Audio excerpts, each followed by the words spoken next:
on. I sometimes wonder. I'm not sure I believe in coincidences. Disappear.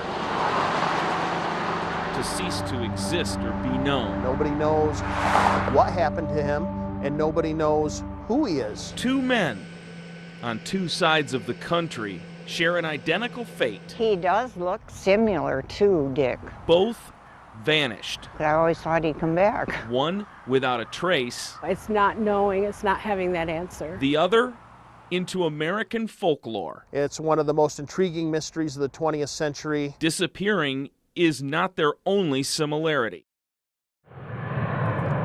November 24th, 1971. A routine flight from Portland, Oregon to Seattle, Washington was hijacked for ransom. He's an unidentified person who seized both the aircraft and decades of fame that followed. Dan Cooper, otherwise known as D.B. Cooper, and as the plane was taking off, he handed a stewardess a note that said, "I have a bomb," and demanded $200,000 in cash.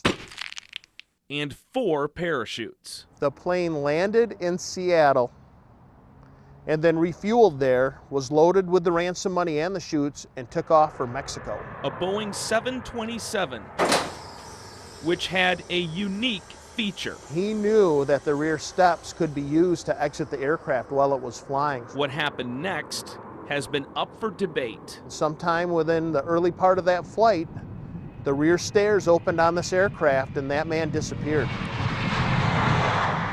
Jumped with wads of money to an unknown fate. The FBI has a skinny tie with a tie clasp left behind by the skyjacker. They also have a parachute. Some of Cooper's cash would eventually be found. The money was verified by the FBI as having the same serial numbers as the ransom money. The 2 flight attendants helped create this composite sketch.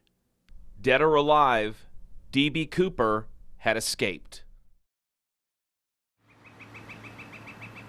2 years earlier in Grayling, Michigan. Why didn't he say goodbye to me? Lisa Lepsy worried about her dad. We spent all day long just waiting for the phone to ring. Today, she experiences peace here. I never had a place to come and mourn my father. It happened October 29th, 1969. I remember crying and trying to figure out why wouldn't he come back. Robert Richard Lepsy, married, father of 4. The last time I saw him was the night before. Disappeared. A few days later, his car was found in the Traverse City Cherry Capital Airport parking lot, unlocked, with half a pack of cigarettes on the dash and the key still in the ignition. Money was missing from the safe at Glenn's Market where he worked. I think he only took probably about $2,000 or $2,500. 2 years would pass until a moment when Lepsy and Cooper seemingly converged. We were absolutely sure that we had found our father.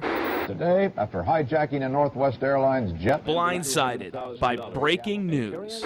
They happened to flip up the sketch of the hijacker, and every one of us looked at each other and said, "That's Dad. That's Dad."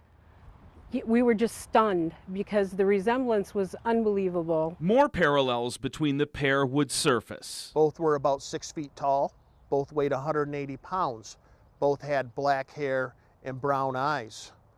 The FBI says the skyjacker spoke with no discernible accent. They believe he is from the Midwest. A black tie and tie clasp were found on the aircraft left behind by the skyjacker.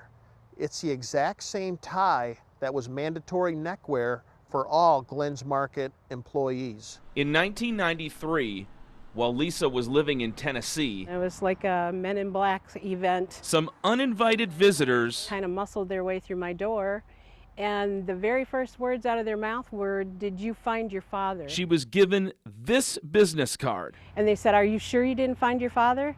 And I said, "Yeah, did you find my father?" And they were like, "No, we just want to make sure you didn't find your father." Lisa contacted the company. They told me that they did not have that unit, it didn't exist, and that they had no idea who the agents were. 2 men, 2 mysteries, The similarities are pretty incredible. 1 theory. Can I say it's him? No. The FBI still considers the Cooper skyjacking an open case, But whether the feds ever investigated a connection to Lepsy I think he's the best suspect out there yet, is as unknown today and I think there's got to be a solution out here for some of these mysteries. as the truths behind these two disappearances.